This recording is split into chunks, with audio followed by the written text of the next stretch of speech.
Hello, hello, students! Estamos aí com os assuntos já do terceiro bimestre, tá? E hoje nós vamos estar falando sobre o going to future, tá?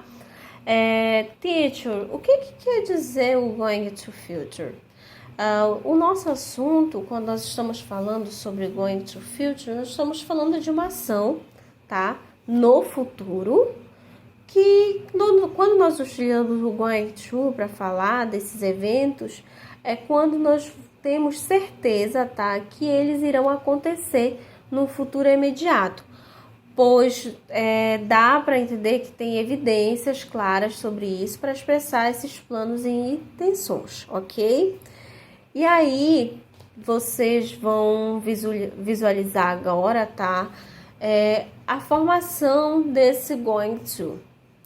E aí nós temos quem? Sujeito, auxiliar do verbo to be, o going to e o complemento da frase, certo? E aí, para lembrar vocês sobre verbo to be, que auxilia os sujeitos, nós temos aí essa imagem bem colorida, bem legal, tá? Lembrando, olha, I acompanha am, you are, he, she, it is, we, you e they are, ok? E aí, depois do verbo to be, vocês têm o quê? O auxiliar, o going to, tá? Lembrando, gente, você não vai colocar o going to na frase depois do sujeito, ok? Sempre depois do auxiliar, do verbo to be. Vamos para a próxima imagem, da qual nós vamos estar falando desse assunto novamente sobre frases na interrogativa e frases na negativa, tá?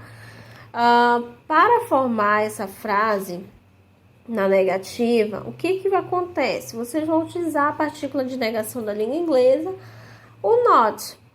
O que? Acrescentar após o verbo to be, certo?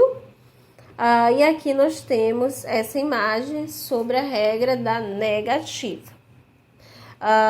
E aí nós temos I am not. Lembrando agora, gente, que você vai colocar a partícula de negação depois de quem? Do verbo to be, tá? E depois que você colocou a partícula de negação, que você vai acrescentar o quê? O going to, ok? Visualize bem, tá bem legal essa imagem, tá bem explicativa. E aí você tem you are not going to. E aí nós temos he, she, it acompanhado de is not going to. E aí nós temos we e they, que é o are not going to, ok? A nossa próxima imagem vai ser o quê? A regra da interrogativa, tá bom? Para a interrogativa, nós vamos lembrar que nós devemos inverter quem? O sujeito e o auxiliar, daí o verbo to be, tá bom? Colocando o verbo to be no início da frase e depois o sujeito, tá? E aí nós temos a imagem falando sobre essa regra da interrogativa. E aí nós temos are you, is, que acompanha he, she, it, going to, are we e are they, ok? E aí você vai colocar o going to, restante da frase, e nunca esquecer do quê?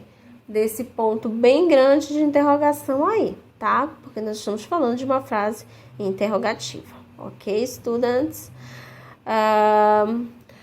No mais, esse é o nosso assunto. Qualquer dúvida pode estar entrando em contato via WhatsApp, ok? Bye bye, students!